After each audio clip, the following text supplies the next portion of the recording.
All right, we're live now. So hello, everyone, and welcome to the first event of this month. So at IBEN, we have planned a 4-series event for November, and we're going to have a panel discussion every Thursday with the last week,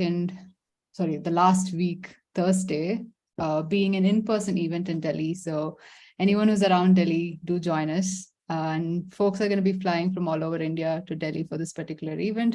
We'll share a lot of more details at the end, but we have an amazing set of speakers with us today who have all worked with various different companies and in various different sectors. So it's going to be really interesting. Unfortunately, Prakash couldn't join us, but we have Torben, Jez, and Bhushan with us. And I'm just going to call out your names, and it'll be really cool if you could very quickly introduce yourself and also just let us know how you got into behavioral science. So Torben, do you want to start? Yes, thank you. Thank you very much. Pleasure to be here to share this hour with all of you, some of my amazing colleagues, and also with everyone watching the screen. My name is Torben. I'm the founder and managing partner of Affective Advisory. We're a fully specialized behavioral science consultancy working both on the private and the public side. We've been doing this for more than 5 years, exclusively bringing behavioral insights and evidence-based approaches into organizations around the world. And I'm pleased to be here and share a bit of the insights that we gained throughout this journey, not only by myself, but also with an amazing team of qualified behavioral scientists here in Zurich and around the world. Yeah, how do I get into this field? Well, I was always interested in economics, but also in what individuals are doing and how this individual interaction and behavior adds up at large, and not only in societies, but also within organizations. And I found the tools and methods and insights, especially from the behavioral science, most appealing to explain, deconstruct, and help and support to organizations to be more effective, to be more social, to be more inclusive. And that has led me through a number of stages in Switzerland and also in the UK, and ultimately graduating from LSE with a master's in behavioral science, and then throughout the different steps to the foundation of Affective in 2017. And ever since, been enjoying this work and enjoying conversations like today. So very much looking forward to getting more insights, also not only sharing, but equally taking away as much as possible from this conversation. Besides Affective, I'm happy to be part of GABS and BIBS in Switzerland, and also happy to share some of this in academic setting at ETH and HSG and the Hochschule Nordwestschweiz in Switzerland. That's about it. Handing over to the other amazing colleagues on the board. It's really great to have you here, Torben. Just a quick story for everyone else. I used to be in Zurich as well, but unfortunately, Torben and me, we never got to meet ever in person. So all our calls have been online. So yeah, anyways, Jez, over to you. Yeah, so really pleased to be here equally, and excited to see what the nature of the conversation, where it goes. So yes, I'm Jez, founder and CEO of Cowry Consulting, and we're a team based in London, but some of Torben do work sort of internationally, I think this is kind of my second career. I had apparently you have 3 careers in your life, and I'm on my second. So had quite a long career in advertising, marketing, but all the stories you hear are true. Like, it's crazy, chaotic, creative, full of egos, narcissists, all of that is all true, it all happens. But I just wanted to do something which was kind of more underpinned with evidence, and not making huge leaps of faith without having kind of some empiricism to the work we do. So that's what I really love about behavioral science. It combines both, I suppose, some strong science, but also some really, I suppose, exciting innovation and creativity. But yeah, that's us. Great, thanks. Do you already know what your third career is going to be? I'm sure everyone would ask that. So I don't know. Let's see how long I get. I really don't know. I mean, I think that your third career is generally giving back, so it's far more altruistic, pro bono, philanthropic. That's that sort of thing. So in terms of time, so yeah, I imagine it'll be trying to tell younger people who are better than me how to do jobs that they're better than me at, something like that. Great. Awesome. Oh, God. So, Bhushan, do you want to introduce yourself quickly? Yeah, thanks so much, Junofy, and lovely to hear Torben and Jez. Jez, I was just reflecting back on how many careers have I had in the last 12 years. I've of course worked in 3 different spaces, but yeah, I'm just, that thing will stick around with me for a while. Yeah, so about me, I'm one of the behavioral leads in Fractal, sort of a continuation from the final mile journey onto the Fractal space. I both lead a team as well as lead projects, which sort of focus on behavior change. Our targets are mostly Fortune 500 companies. So, you're looking at large scale impact and large scale behavior change. It sort of is a mix of B2B, B2C, broadly looking at problems in the area of adoption, engagement, and sometimes habit prevention, right? So it's sort of both ways. What got me into behavioral science, actually, I come from the field of finance, gradually moved into processes, operations. And at some point I realized, what the sort of the missing the piece in the jigsaw puzzle is behavior, right? I can change everything else, but I can't change.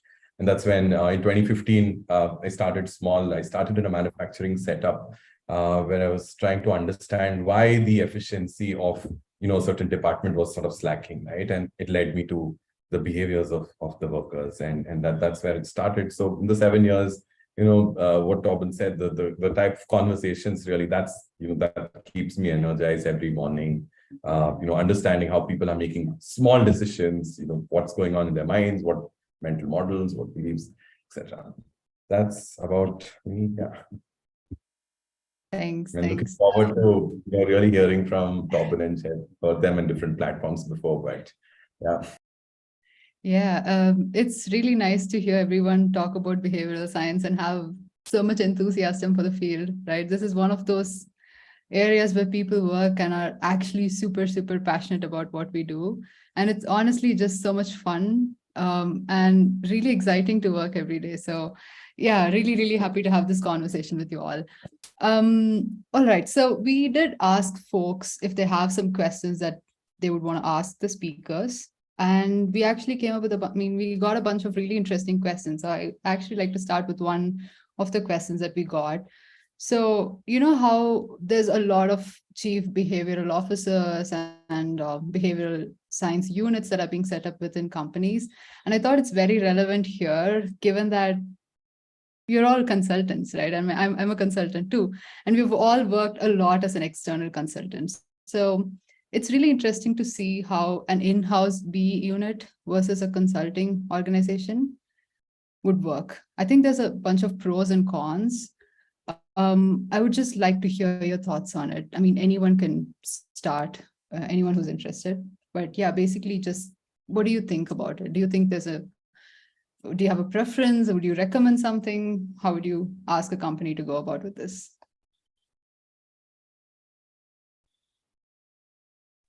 I've been a lecturer all my life, so I'm going to start calling out names if you don't volunteer. Yeah, I mean, I'll start. So we're very fortunate that we kind of hosted the 17 chief behavioral officers from all around the world to a summit about 2 weeks ago. So we have people from Australia, America, South Africa, Europe, UK. I suppose what was really, really interesting was I think the different behavioral science centers of excellence are at different stages. So there are some that are still at that early stage of they've got an executive sponsor, but they've not really figured out where best to deploy behavioral science with a relatively small team. So maybe 2 or 3 people. So it might sit in risk, or it might sit within marketing, or it might sit in technology, it might sit in data, and all the way through to other teams that have got 28 people, which I think was the biggest team we heard, where essentially they've got a team of teams. So that's kind of one interesting thing would be that different behavioral science centers of excellence are at different stages of their development, and predominantly financial services is where it's accelerated first. So the bigger teams tend to be within the financial services organizations. Some of the other themes that came through were initially you tend to work on sort of short wavelength projects, so smaller, consultative, often kind of legacy system fixes, whereas the more mature teams are actually working in more upstream, more behavioral science as a lens type, I suppose, initiatives. And then, yeah, the final thing in centers of excellence is that increasingly having to become more accountable. So, you know, as your headcount goes up, the spotlight turns onto you to see and share how you're deriving value or creating value. And so the bigger the team, the more focus on the value created. So those are some of the themes. And in terms of, yeah, the relationship between external versus internal, you know, obviously all of us are kind of got vested interest in seeing how these models develop. And but I've got a view, it might not be right, but you know, in all other areas, professional services, from what I can see, is there's capacity and capability gaps. So a behavioral science team is only going to be so big, and then we're inside an organization, and there might be times when they need extra capacity. So we've got a big new regulatory change in the UK in consumer duty, and that takes a phenomenal amount of time. And if you've only got 4 behavioral scientists within the Centre of Excellence and it requires 24, then there's a capacity need. And then one of my other observations is that there's capability gaps, that if you're working in a financial services organization, it tends to be people that might be more empirical and maybe more numerical, more quant-based, data-based versus maybe more innovation and future strategy.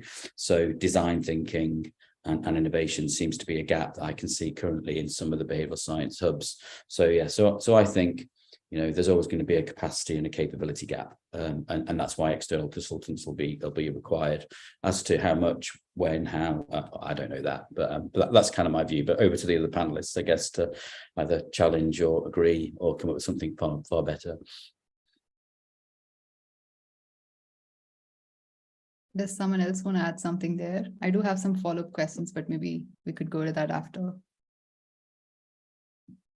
I second a lot of what has been said by Jez. Over the past 24, 30 months, we've worked with 5 in-house units. We helped set up 2 of them.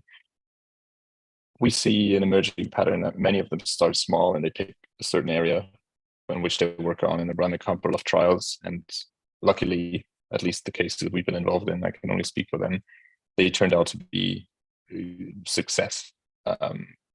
Because they got to prove not only results, but also the way of working using an evidence-based test and learn approach to trial things in an organization that really ended up providing a competitive advantage because it was really tailored to that organization. That is the benefit of working with behavioral insights and running trials.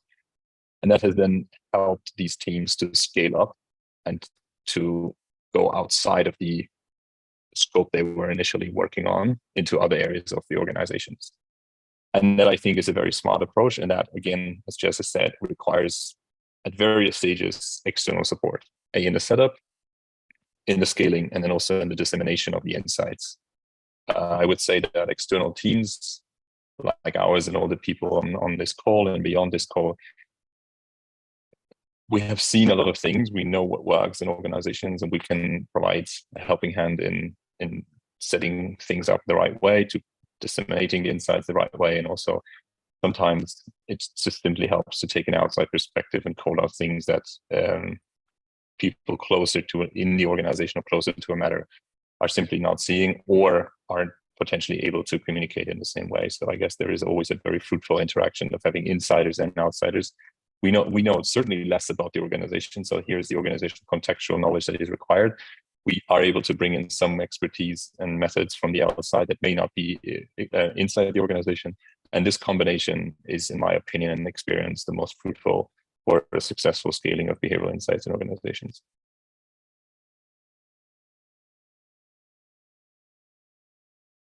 I agree. I think the context that a person inside the organization would bring in might be very helpful as well in that case. And again, but then with an external consultant, you just bring in a lot more expertise from a lot more different contexts and then sort of contextualize it there. So that could be very helpful as well.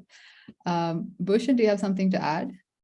Yeah, just a couple of points, right? I think, agree with Torben and Jez, really, both, whether it's the industry or the consulting, one of the things I've noticed, because the field in many parts except the financial world, it's sort of picking up, it's still in the nascent stage.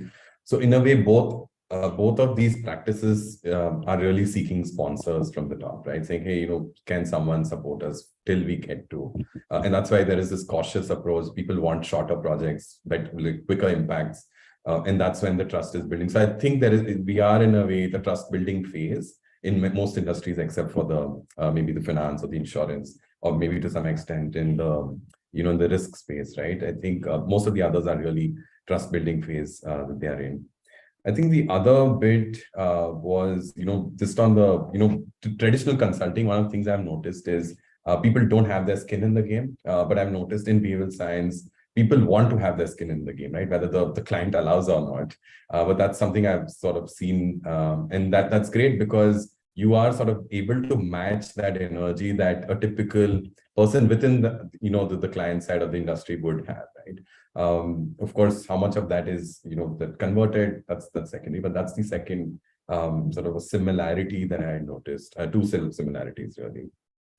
Yeah. Right. That's actually very helpful and insightful. Yeah. So I kind of see that you all kind of agreed on most of the points, which is not fun. So let's hope to disagree on other things.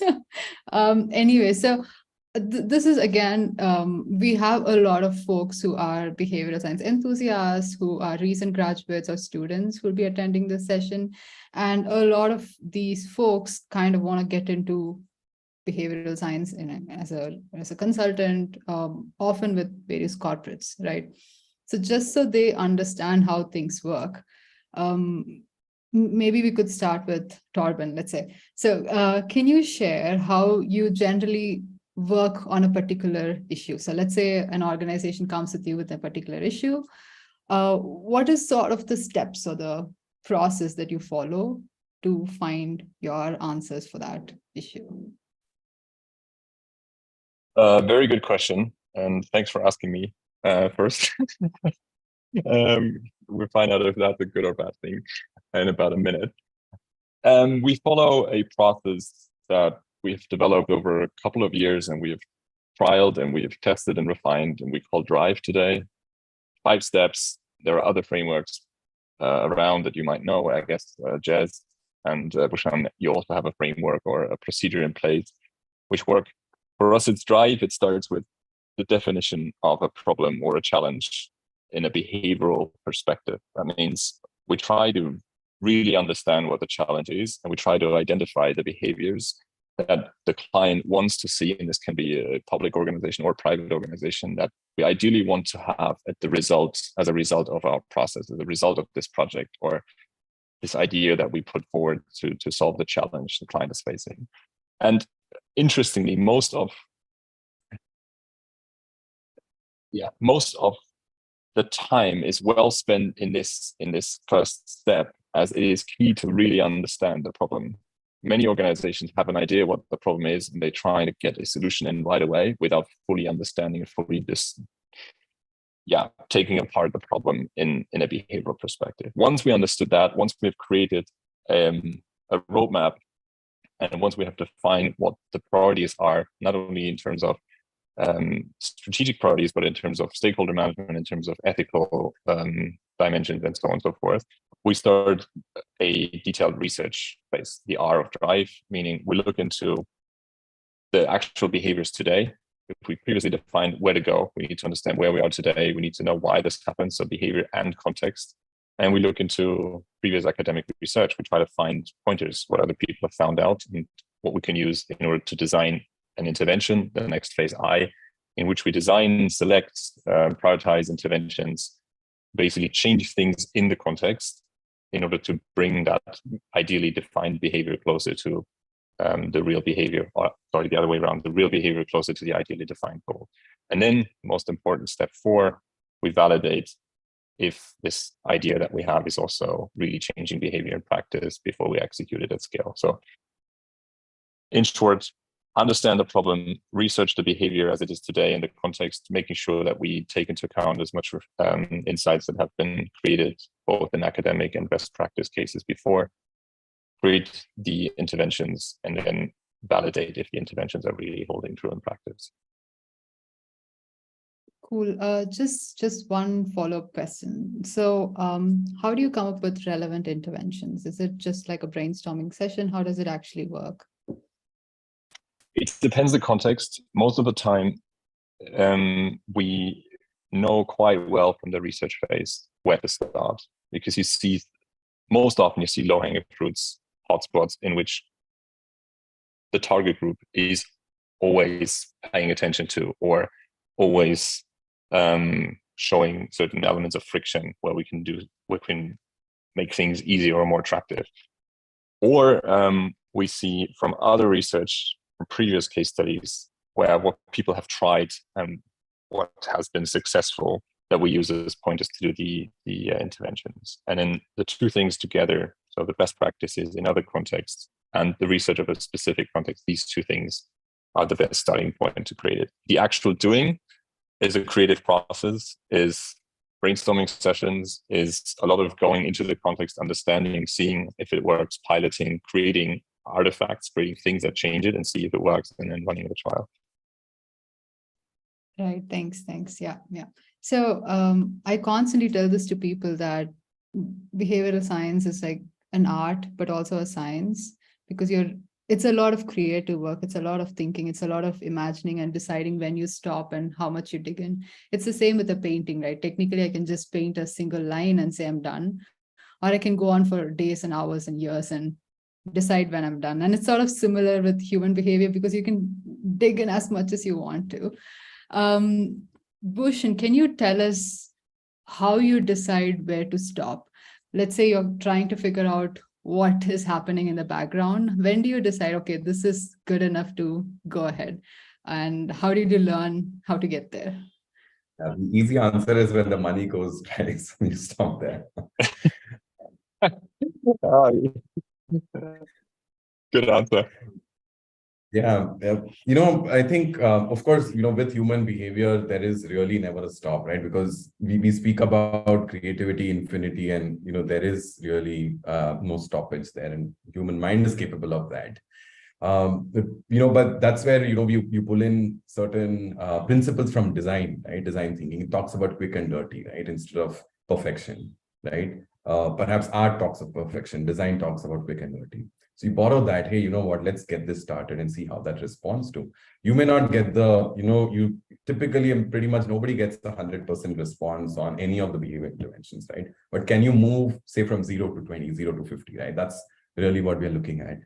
Of course, I mean, there are constraints of time, administrative constraints, cost constraints, etc. But I think where really you stop is when you achieve the cause and effect, the causality, right? When we speak about research, I think when you're able to crack that, that's really when you stop. And at least you should, it's all evidence-based. Is the data sort of validating that? I mean, all the words Torben and Jez have used, sort of, reciprocating or echoing that, right? That's really when you stop. And maybe that's when I stop my answer. Great. Thanks. Torben, do you want to add something?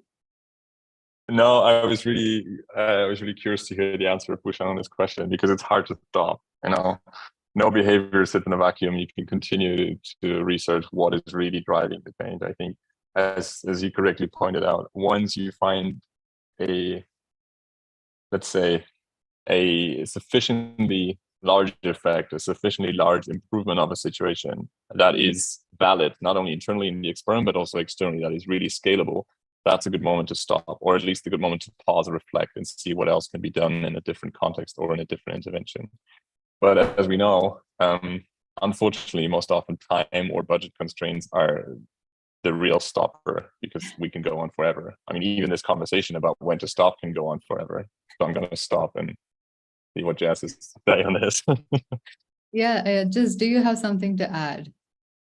Or also for the first question of, the process that a good process to follow while designing a behavioral intervention for a company.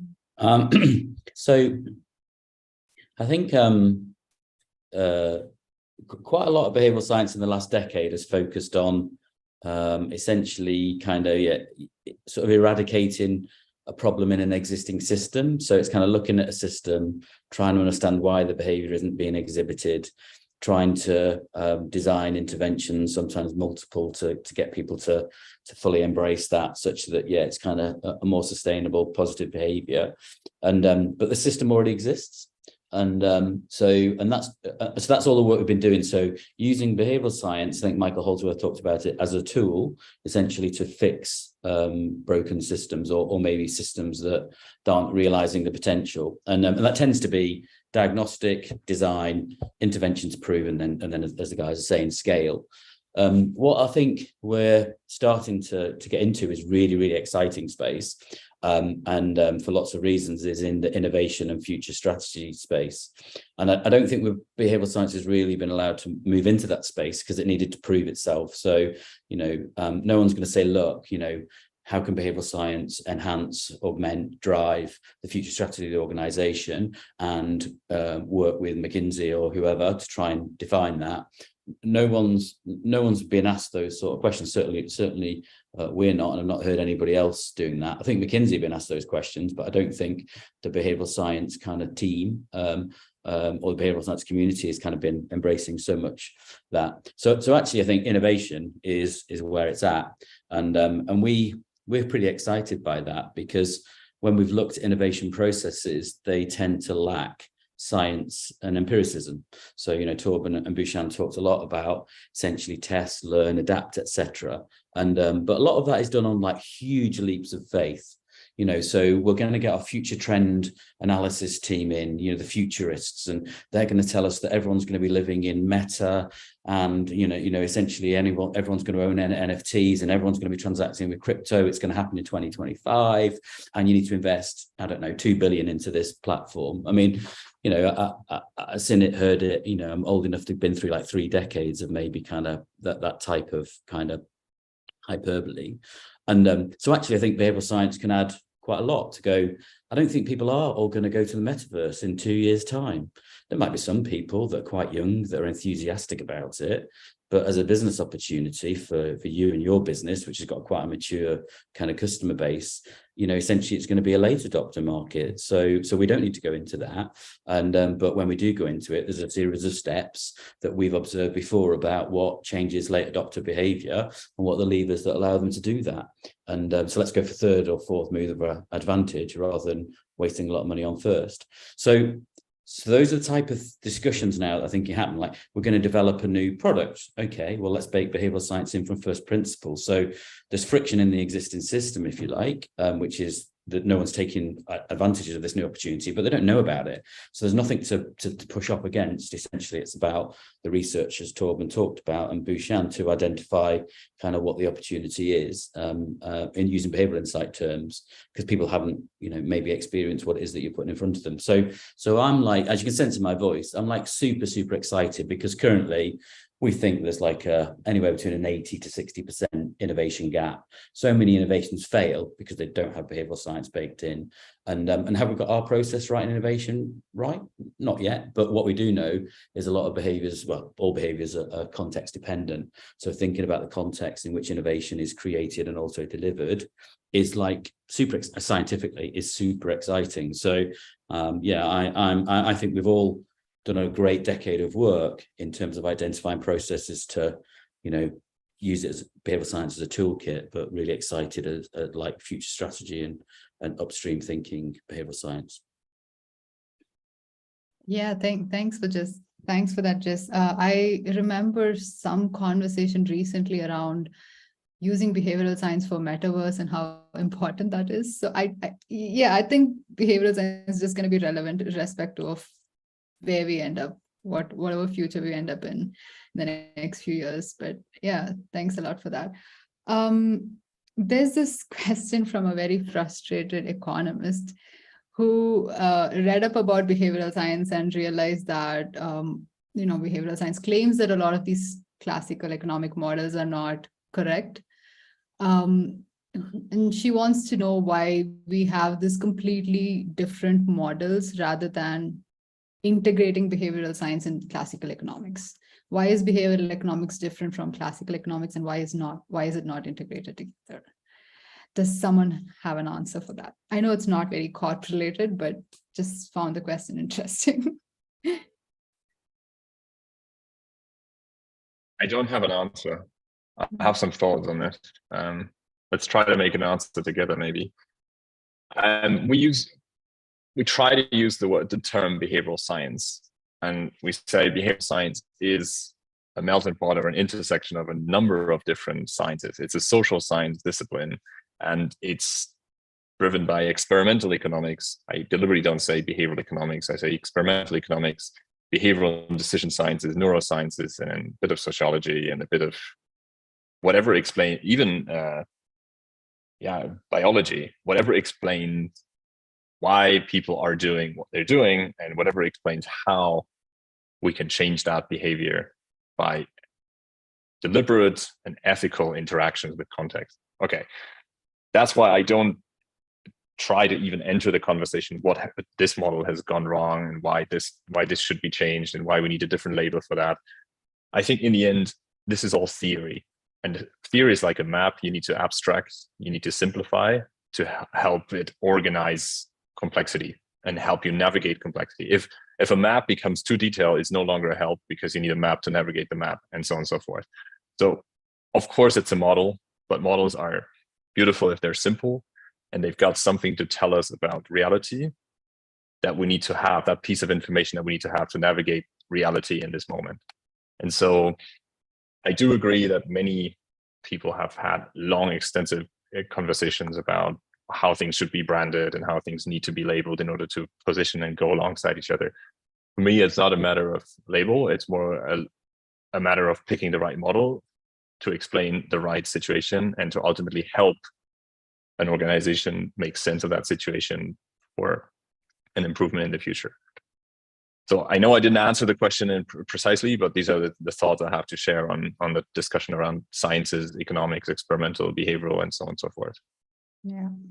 Yeah, I mean, I've got one of Rory's points of view. So I've still worked with Rory Sutherland for 4 years, and you kind of try and remember everything. You can't remember everything he says, but you do try, and because as we know, you talk a lot. But I've not heard many people say this, and it's a kind of a Rory type thing, like just brilliantly insightful, but really quite funny.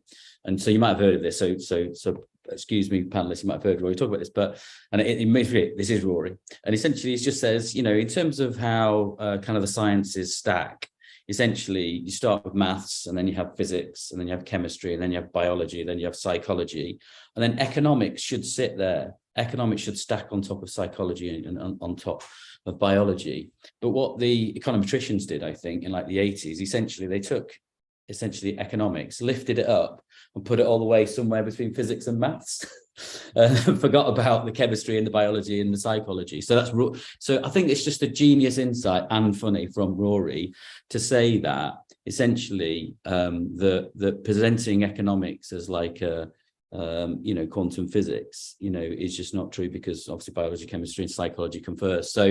So yes, I think, the seduction of a model to explain the world, as Torben said. I mean, I'm not an econometrician, but when I was doing quite a lot of multi or mixed marketing modeling, we used to partner with an econometrics term, really good one. They built the business up and sold it.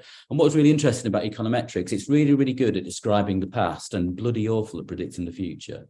So it's kind of interesting, but kind of not so helpful. And I basically sort of use models to try and say to clients, if you do this, this will happen. And it never happened, because the world was just too complex, like weather being one of the critical things that's really, really hard to estimate. It affects things in so many different ways. And so I think that's kind of my view would be that, there's beauty in mathematics, but there's humanness in economics. And I think to try and, to assume they're the same thing is fundamentally flawed. And I think that's where they went wrong. I'm not an economist. Bhushan and Torben are far better. You must be far better than that. I was a biochemist, so I have a fundamental understanding of micro, nano elements can affect things massively. Just sort of a small amount of mineral attaching to a catalyst that allows a chemical process to happen in the body means that you're healthy or not healthy, and it's minute, and if it's not there, it's a big problem. So so I think a lot of behavioral science, like the replication crisis, I'm not really that worried about it, to be honest. So essentially it's like, I just think there's lots and lots of minute factors that we're not controlling for, that we don't really understand, as opposed to the stuff doesn't work. It's like, it just doesn't work the way that we want it to explain it in easy terms. So I think that's what's anyway. So I really like that from Rory. I think it's genius, and I think it's true. You know, to say that economics doesn't sit on top of psychology is crazy. So thanks for that. So to sort of sum up, it's a lot of models are sort of gross abstraction of reality, but they do serve a purpose, right? The purpose is not to very accurately predict the future, but to figure out how things would work in an unrealistic environment, which is sort of what we have in all reality and a lot of physics models as well, for instance. It's not just us who does that. Anyway, so yeah, thanks for that. So I have another, yeah, go on. Yeah, even for us, I think there's a danger that we do the same thing, just the other way around. We also should be very careful in what models we as behavioral scientists use and apply. There's this wonderful article by Jason Collins that said we don't have 100 biases, we have the wrong model. Which, again, if we now say everything is wrong and behavioral economics is the better economics is equally wrong. I don't put anything above the other. I just say we need to make the model fit the purpose, and not put every reality into one model and try to enlarge the model to a point where it's no longer helpful. So just wanted to add that to say we didn't reinvent the world, and we didn't say that this model is particularly better than any other. It's just a different perspective. And I guess, as Jez was saying, we should lift one up. We should all combine them in a way that makes sense for the purpose we need it for. Yeah, that's a beautiful quote. Cool. So sort of moving back to the more practical side of things, I'm sure you've all worked with various different teams, with HR, marketing, with internal function strategy, and so on. Are there some particular critical points of context that you have had, which is generally something that's challenging, that's something that a young graduate should sort of work on already? So it could be anybody that you generally work with, but yeah.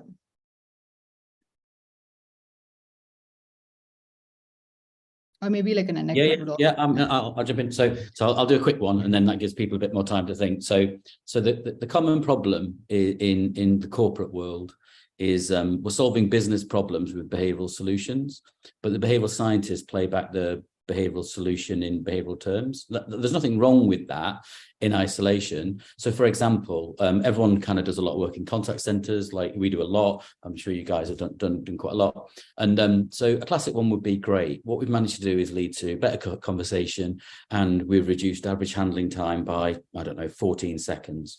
And we had it quite a long time ago that one of the clients said, wow, that's amazing, because every second that we save on average handling time saves us £100,000. So this intervention has generated £1.4 million worth of value, right? So if you're working in the corporate business world, of course, frame things in behavioural terms, but business case it. And this is what the consultancies, Bhushan and Torben in the previous lives are brilliant at, which essentially is identifying the size of the prize and then a strategy to deliver that prize. And I think behavioral science sometimes just gets stuck at the behavioral point and doesn't translate it into the business value. And I think the more we can open up corporate applied behavioral scientists to do that, then we're going to get better traction with stakeholders in organizations. And I think that's a lesson learned, but hopefully that's enough time for the guys to think about something a little bit better. I don't know if that's better, but I think it's a bit of a provocative answer, maybe. I can't think of a single call or a single client that has called us up and said, I have a behavioral science problem. So it's always been a problem to, I don't know, my target group does X and I want them to do Y, or we need to reduce energy consumption, or we need to do X, Y, Z. And then we need to take this strategic challenge, and as I said before, onboard into a process that sort of deconstructs it from a behavioral perspective, but then brings it back into, as Jez said, a strategy that is successful in changing behaviors and ultimately in reaching certain goals that the organization was facing.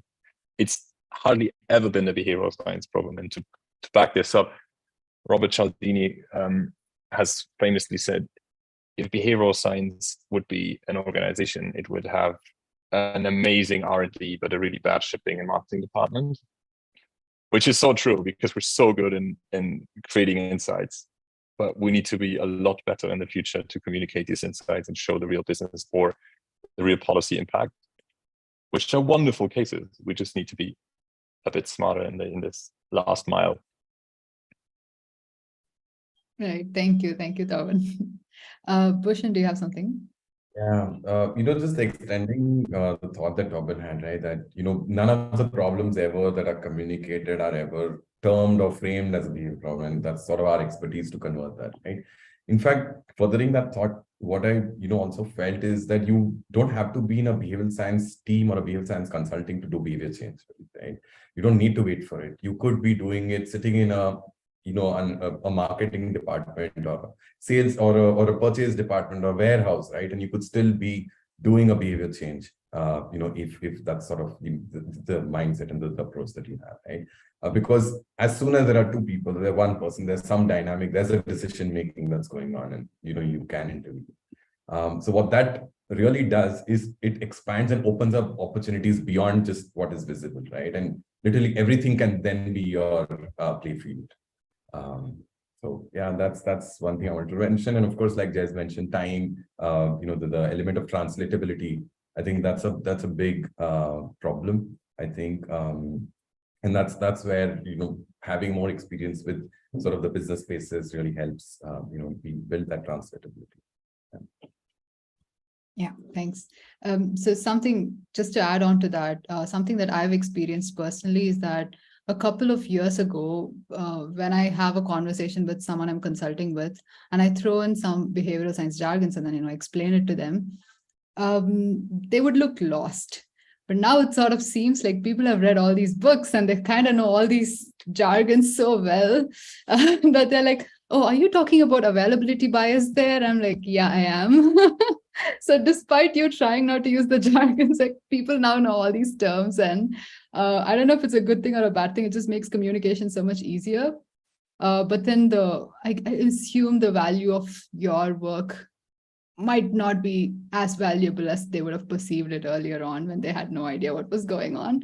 But yeah, it's still nice to see how people these days actually know a bunch of these terms that we use and all of that. It's pretty cool. Cool. So I think this question's from someone from HR functionality of a company. So they want to know how one can incorporate behavioral science to help with employee. The question is a little long. I'm going to make it shorter. Maybe just employee retention. So employee engagement and retention. I'm assuming some of you might have worked in this area. So maybe you could just share some insights. So I can go first. In fact, my entry into behavioral science was actually from that route. There was one department I was working on, their efficiencies were quite low. They had almost about 60% attrition. And the whole conversation was still, how do we improve productivity, right? Again, the problem is not a behavior problem, but a business problem, right? And what you start realizing is that, after some point, you give people these resources, you build, give them incentives, etc., but still, something's wrong, not working, right? I think one of the core elements, wherever, if there's an employee is one context, but generally in any problem, I think if the concerned person is seeing some sort of an irrational behavior, right? Sort of breaking traditional, hey, I give you more money, you should be more loyal. I keep you happy, I sort of give you certain engagement programs, you should be happy. I think whenever you start feeling, hey, there is the results not throwing up, that's when okay, you know what, I think maybe we should sort of pull in the behavioral science. Now, how do you use them? How do you sort of deploy a behavioral science? I think that's contextual, but really to understand, going beyond just these extrinsic level elements, right? Money is, I would call these external factors that seem to be assumed to be the incentives, but really what's beyond, getting into that, or what are typical, beliefs that people hold between an employee, right? And what are the power dynamics? What is sort of, the social sort of, conversations that are going around, what's shaping different, experiences of people. I think if you're able to intervene at that and, shift certain of those beliefs where typical professional spaces are supposed to be, hard-nosed, cold, sort of, hey, keep work and personal sort of spaces. In fact, one of the most important, most common thing I would hear was, hey, this is a workplace, don't bring your emotions here, right? But, pretty much our day starts with, in fact, our day determines based on morning emotion that we perhaps woken up with. So I think acknowledging, accounting for that really on a day-to-day basis, beyond just say a lip service, really helps. Touched upon random things, but yeah, hope that helps. Great, thanks. I agree. I mean, it doesn't make any sense trying to remove emotion from work, because that's not exactly a personal thing, but it's just who we are, we're humans, right? So yeah. Jez and Torben, do you have something to add? Yeah, I think, again, go back to the CBO summit we hosted. So it really did feel that people had a good, like behavioral science has done a really good job on citizen at an individual level. I know there's the I versus S debate, kicked off by Lowenstein and Chater. So I think that's quite interesting. But citizen, I think we've got a pretty good handle on. BIT have been brilliant in that space. I think customer, obviously the people on the call and lots of others, I think have been doing that really, really well. But colleague, I think it's still quite early days. And so I think there's some really good businesses. I think there's the guys from the Behavioural Groove, so Kurt at Lantern Group does a lot of work in this space, but also James Elfer at More Than Now, I think have really been championing that area with very sort of specialist, kind of more targeted behavioural science interventions.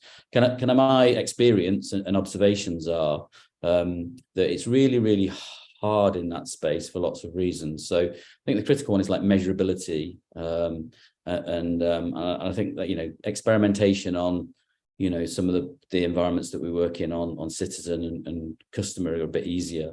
Whereas I think sometimes the measurement is just a bit harder. It maybe takes longer and it's quite hard to articulate the value. So how do you know your behavioral intervention has actually retained those colleagues? Because there might have been lots of social factors or environmental factors that were nothing to do with the personal sort of interventions you put in place or otherwise. So yes, I think there's more and more work to do there. The other thing is, I just don't think there's much money there. So it feels like what I understand, if you catch a cultural transformation program and behavioral science is baked in as an experimental line within that program to improve or to design and then improve, then I think behavioral science plays a critical role. But if you miss that window of opportunity, often it's just trying to get into it, and there's not a lot of money, discretionary income outside of salary and benefits. So yes, I think sometimes we struggle to catch it at the right time. And but yeah, I think those are some of the conundrums, but I think it's definitely growing. So I think Antoine at Novartis has done some amazing work with Chris Ryder on ethics, which I think has been just won some awards, I think, and I know. And so yes, I think it's starting to happen, but I think it's most probably about 8 years later than everything else. So it's only going to get bigger, but it's harder. So I applaud all the efforts in that area. Right. Thanks for that. I actually have a question which I think is going to be super valuable, like all the answers that you give. How do we design an internal behavioral science team for a company? So this is a question that someone has asked. So how would you structure this team that would be optimal? I mean, I know, Torben, you have some experience setting up some BE units. I'm sure, others might also have some experience. It'll be really cool if you can share some ideas on what kind of folks do you hire first, and what would be an optimal design for a team? Torben, do you want to start with your experience? I can start, yes. I'm curious to hear colleagues add on that. Again, context matters. So disclaimer first, no solution will ever be fitting for every organization. It really depends what the task of the team should be, what industry and what we're looking at, what the target group of the interventions are, and so on and so forth. So really hard to give general answers, but I think a number of success factors that we have seen, and a number of roles that we believe are required in any team, is on the one hand, a person that is able to manage the team, who's able to speak both languages, to speak the language of business or the policy makers, and speak the behavioral language. So being able to bridge exactly what we discussed before between problems and a behavioral framing of problems and a behavioral evidence-based approach to solving these problems. Let's make this person the team lead or a senior person in that team. We certainly need, if you're serious about trials, about gathering, analyzing, and evaluating data, we need people who are skilled in working with data sets and analyzing data sets.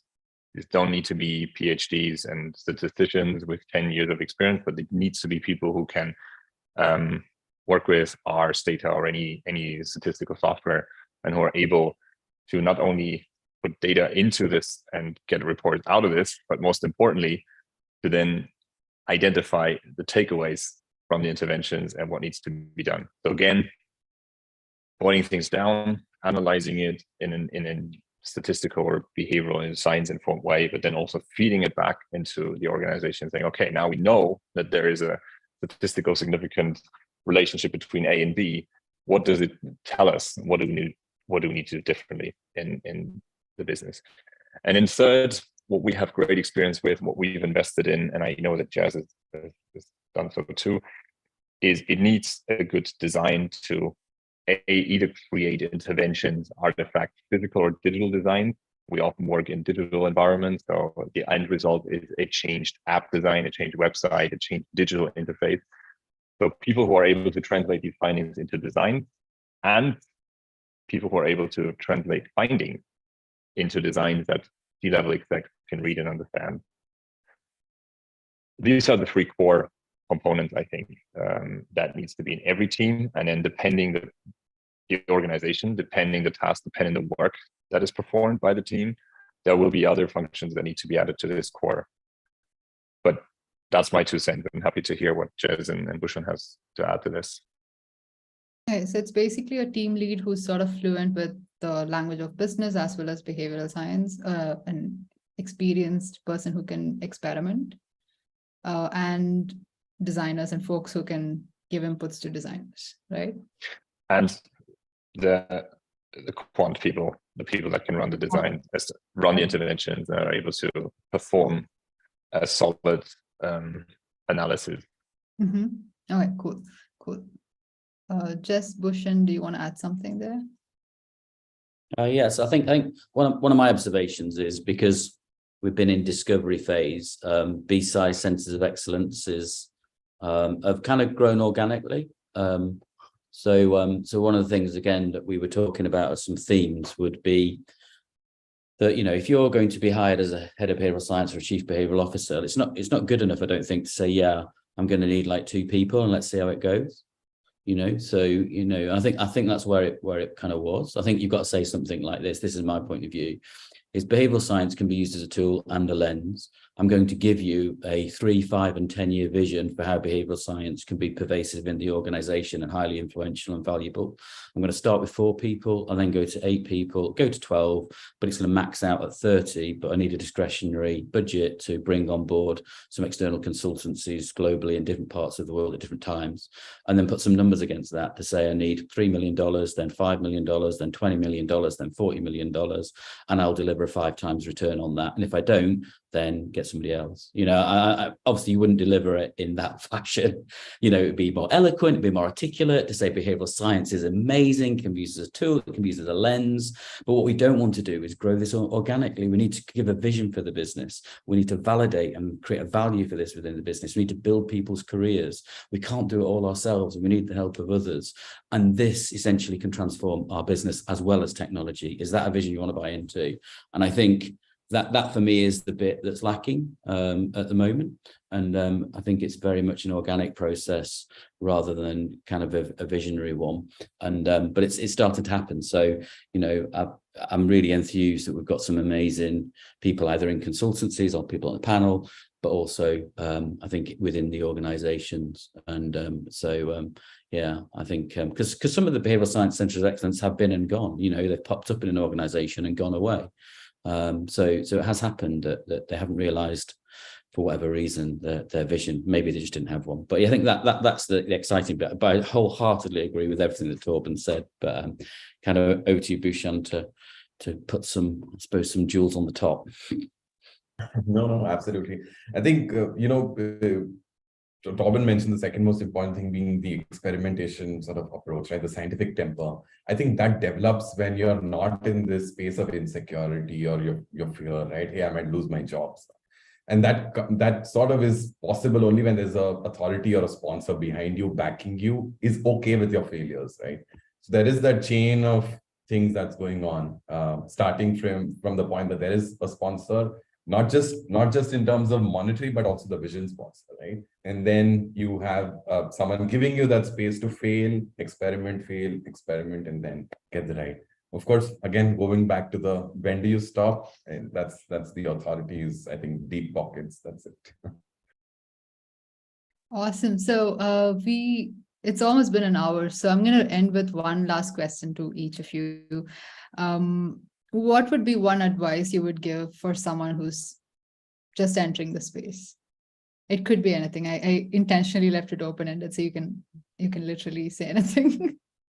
Jez, do you want to start? Yeah, one here. So I would say, as kind of like a slightly older leader, ask the people that are going to sponsor you, hire you, say, what does my behavioral science career look like within your organization? So don't just be excited at the prospect of getting a job. You know, we've been creating a lot of jobs for people, maybe not enough, and but I think it's beholden on leaders in the industry to shape careers. And to what you're saying earlier, Juno, you might go inside an organization. How do you bridge the gap to go outside and then maybe back again? How do you go from a small organization to a large organization? So yes, I think, that would be what I would ask, and I think it's not overconfident or arrogant. It's just saying, I've just dedicated a lot of my life and a lot of personal investment into this discipline. How is your organization going to help me build my career and grow as an individual? And how do you work with others to help navigate that world? And I think that's a fair question. And it puts the pressure sort of back on us, because I'm guilty of it. I've created lots of jobs earlier on my career. And now what I want to do is just make sure people are making some really, really good life decisions, as opposed to the next 12 months and being super excited about doing that first experiment that goes wrong. So. Thanks, Jez. That's super, super, super helpful. Yeah, we're gonna I just noted it down, so we're gonna send it out in the newsletter. So that's really helpful. Torben, do you want to go next? Yes. Short advice. No, short advice. Stay curious and apply a bit of this behavioral science lens to your own personal development, but try to find out what works for you and try to find out what works for your organization, and have the strength and conviction and power to say, okay, what I tried didn't work, and I'm proud that I found it out, and I'm able to make a change. Awesome. Great. Thank you so much for that. Bhushan, do you want to go next? Yeah, I think appreciation for other fields like data, for design. I think that there needs to be sort of humility to go and learn if there isn't as much, right? I think it shouldn't be that, hey, I know how humans think, and that makes me sort of the god in the house. No, you really need to depend on and appreciate the other related fields as well. Yeah. Awesome. Thank you so much for that. Thank you all for joining us today. And thank you, speakers, for your time. I'm really, really happy to see you all together as well.